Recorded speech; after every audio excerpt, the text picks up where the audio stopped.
নমস্কার, কেমন আছো সবাই? আমি নমিতা, আমার একটা নতুন ব্লগে সবাইকে স্বাগত। শুরুতে বলে দিচ্ছি একটু আওয়াজ হচ্ছে, প্লিজ একটু মানিয়ে নিও। আর এখন তো চৈত্র সেল শুরু হয়েছে, তো আমারও জুতোর সেল শুরু হয়েছে। আসলে কি বলো তো, জুতোর একটা পরিষ্কার করে সব জুতোগুলো মুছে পরিষ্কার করে নিয়েছি। এবার একটাকে মুছে পরিষ্কার করব। তো মুছে পরিষ্কার করে আসলে কি বলতো, নিজের কাজ নিজে করাই ভালো। নিজের কাজ নিজে করতেও ভালোও লাগে। আর একটা যেহেতু এখানে ভালো করে মোছা হচ্ছে না, এই জন্য বাইরে নিয়ে ভালো করে মুছে পরিষ্কার করে তারপরে এনে এখানে বসালাম আর কি। আগে সিঁড়ি ঘরে থাকতো, এখন এখানে রাখি। তো মাঝে মধ্যে এগুলো পরিষ্কার তো করতেই হয়। আর নিজের কাজ নিজে করতে আমি পছন্দ করি, মানে আমি মনে করি নিজের কাজ নিজে করা ভালো। হাত পাটাও চলে, আবার ধরো কাজটাও কিন্তু পারফেক্ট হয়, মানে আমার সিদ্ধান্ত আর কি। কাজটাও কিন্তু পারফেক্ট হয়, সুন্দর হয়, এটা আমি মনে করি, সেটাই বললাম আর কি। তো একেবারে একটা দেখো ভালো করে মুছে জুতোগুলো সাজিয়ে নিচ্ছি। আসলে কি বলো, জীবনটা তো আমাদের, সুতরাং সিদ্ধান্তগুলো তো আমাদেরই নিতে হয়। মন খুলে যদি বাঁচতে হয় না, নিজের আপন ইচ্ছাগুলো যদি দাম দিতে হয় না, তা নিজেকে সিদ্ধান্ত, মানে নিজের সিদ্ধান্তটা নিজেরই অটল রাখতে হয়। তাহলে হয়তো আমরা জীবনে এগোতে পারবো। যদি আমরা ভাবি না যে লোকে কি বলবে, এই লোকে কি বলবে, এই একটা শব্দ কিন্তু আমাদেরকে সবাইকে কিন্তু শেষ করে দেয়। যে লোকে কি বলবে, লোকে কি বলবে, এটা যদি না ভাবি আমরা, তাহলে কিন্তু আমরা অনেক জীবনে এগোতে পারি। লোকে কি বলবে এইটা কিন্তু কখনোই, মানে এটা একটা রোগ বলতে পারি। এই রোগের ডাক্তারও মানে ওষুধ নেই, সায়েন্স তো ফেলই। আর জুতো ড্যাগ দেখো সুন্দর করে গুছিয়ে কিন্তু সাজিয়ে ঢেকে ঢেকে তারপর স্নান করতে যেহেতু যাব, কটা কাপড় ছিল এটাও কিন্তু কেচে নিয়েছি। কেচে দিয়ে তারপর বাথরুমটা একটু মুছবো আর কি। আগে কাপড়গুলো কেচে নিয়েছি, তারপর স্নান করতে যাব। তো আমরা যদি জোরে কথা বলি তাহলেও কিন্তু লোকে বলে, আর কথা যদি না বলি তাহলেও কিন্তু লোকে বলবে। লোকে কিন্তু বলতে কখনো ছাড়ে না, মানে ব্যঙ্গ করতে কখনোই ছাড়বে না। যদি ভালো রেজাল্ট করো তো তাহলেও কিন্তু লোকে বলবে। আবার যদি খারাপ রেজাল্ট করো তাহলে তো লোকে বলার শেষ হবেই না। মানে লোকের বলা মুখ বন্ধ করা যাবে না, লোক তো বলবেই। কি বলবো, যেটাই করো সেটাতেই কিন্তু লোকে বলবে। লোকে বলা কিন্তু কখনো শেষ হয় না। আসলে কি বলতো, এটা তো ঢোকার পথে তো এই জায়গাগুলো তো চোখ পড়ে, তো ধুলোবালি তো পড়েই। এই জন্য মাঝে মধ্যে একটু মুছে দিই, স্নান করতে যাওয়ার আগে যখনই চোখ পড়ে তখনই মুছে দিই, যাতে ঢোকার পথে হয়তো যেদিন মোছা থাকে না, ধুলোবালি দেখা যায়, সেদিন হয়তো কেউ না কেউ আসে, এমনটা কিন্তু হয়। তো স্নান করে দেখো পুজো টুজো দিয়ে এসে চলে এলাম রান্নাঘরে। তা আজকে ডিমটা অন্যরকমভাবে করব। তো এখানে দেখো ডিমটা ফাটিয়ে তারপর মামলেট করে নিচ্ছি। একটু নুন আর গোলমরিচের গুঁড়ো দিয়েছি, আর এখানে মামলেটটা করে নিচ্ছি। তো আজকে বললাম না, আমি একটু ফাঁকিবাজি রান্না করে সবসময় চেষ্টা করি। তো এটা আমার বর বলে আর কি। এখানে দেখো আদা রসুন কুচি করা আছে, আর এখানে পেঁয়াজটাও দিয়ে দিলাম, একটু জিরে ফোড়ন দিয়েছিলাম, আর পেঁয়াজ আর কাঁচা লঙ্কা দিয়েছি, আদা আর রসুন দিয়েছি। তো নিজে রান্না নিজে দেখি, নিজে আবার হাসিও পায়। আসলে কী বলতো, ছেলেও তো বিকেলে টিফিন নেয়, তো কিছু না কিছু তোকে তো করে দিতে হয়। তো একবার ডিমটাও করে নিচ্ছি, বিকেলে টিফিনটাও হয়ে যাবে, তো দুপুরও খাওয়াটাও হয়ে যাবে। তো এই বললো না ফাঁকিবাজি আর কি।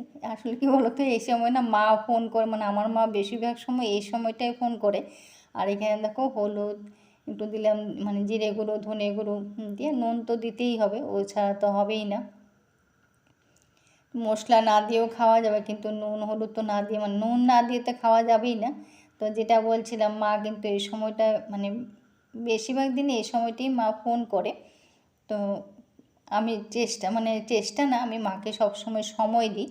তো এই যখনই ফোন করে তখনই আমি সময় দিই, তখনই যতক্ষণ কথা বলি তখন ডিমটা মশলাটা কষিয়ে তারপর ডিমটা দিয়ে দিলাম, সময় দিই।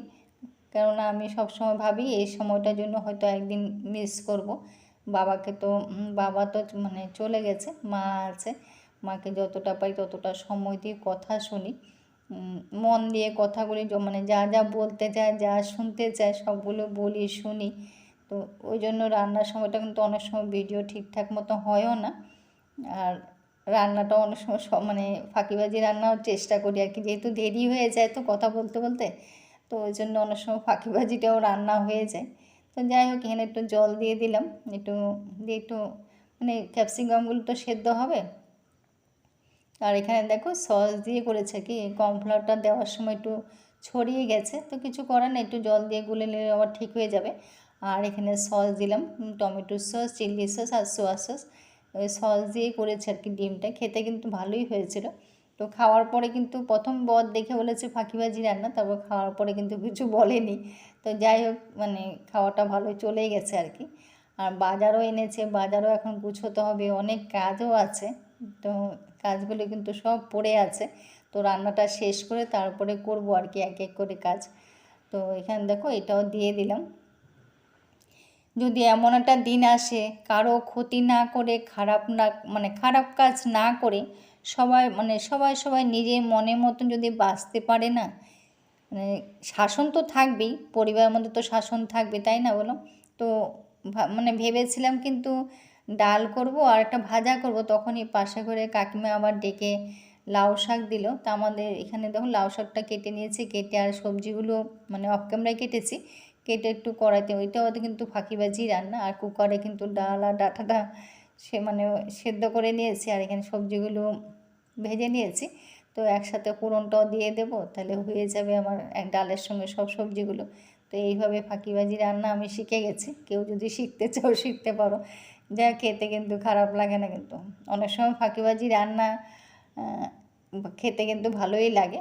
আর দেখো ডালটাও ফোড়ন দেওয়া হয়ে গেছে, ডাঁটাগুলো যেহেতু কচি কচি, তো খেতে কিন্তু খুব ভালো হয়েছে। আর এখানে এখানে কিন্তু বাড়িতে কারো বাড়িতে কিছু হলে কিন্তু দেয়, একে অপরকে দেয়। আর এখানে দেখো সবজিও এনে মানে সব রেখেছে, আলুগুলো গুছিয়ে রেখেছি, এখনও জায়গায় মানে রাখিনি। আর লাউটা দেখো কত ছোট্ট একটা লাউ এনেছে, দেখে বেশ কিউট লাগছে না? এটা মানে বর এনেছে বটি খাওয়ার জন্য, ও আবার লাউ বটিটা খুব পছন্দ করে, ওই জন্য এনেছে আর কি। আর যে মানে গাছের থেকে যে পেরেছে, মানে দেখেও কেমন লাগে, মানে রান্না বান্না হয়ে গেছে।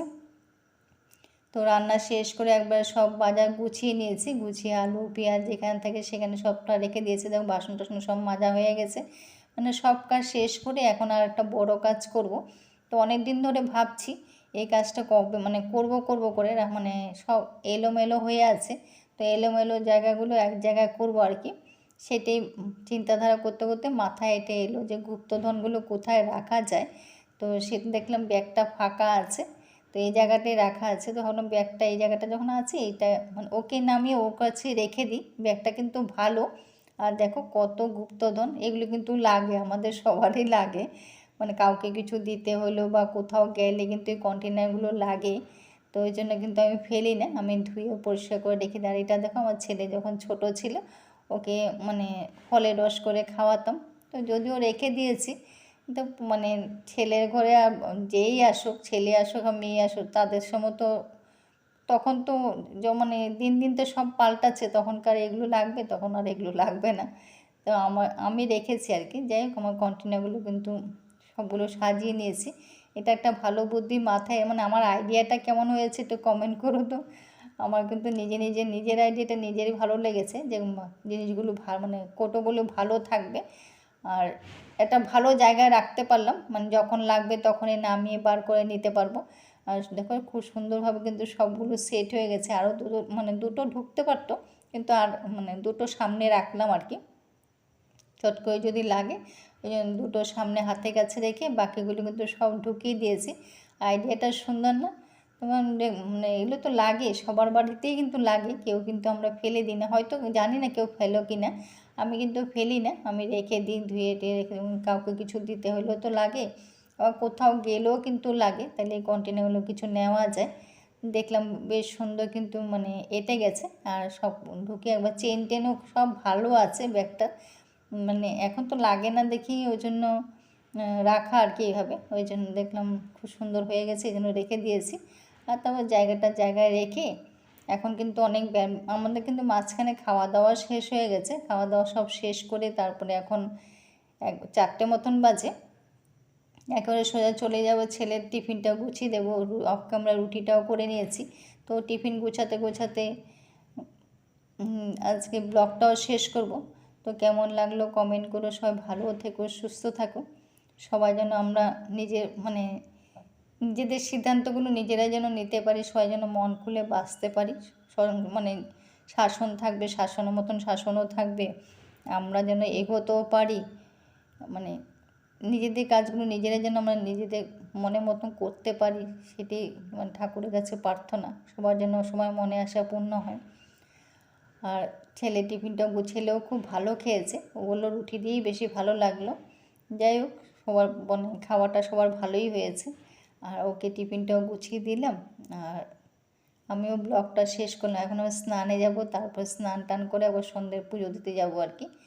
আর সব কেমন লাগলো কমেন্ট করো, যদি কিছু একটা ভালো লেগে থাকে তাহলে লাইক কমেন্ট শেয়ার করো। আর যদি কেউ বন্ধু করো না, তাহলে কিন্তু কমেন্টে পোস্টে করো, তাহলে কিন্তু যেতে সুবিধা হয়। অনেক সময় মানে কমেন্টে চলে যায় তো দেখায়, মানে মনে থাকে না, বা যদি ভুলে যাই তাহলে এসে একটু নক করো, তাহলে হয়তো আমার যেতে সুবিধা হবে। কিন্তু ভুল বুঝো না যে ইচ্ছে করে মানে কেউ না গিয়ে থাকে না, সবাই যায়, কিন্তু অনেক সময় ভুলে যাই। ভুলে যাওয়া তো একটা রোগ আছেই। যাই হোক, এখন টাটা বাই বাই।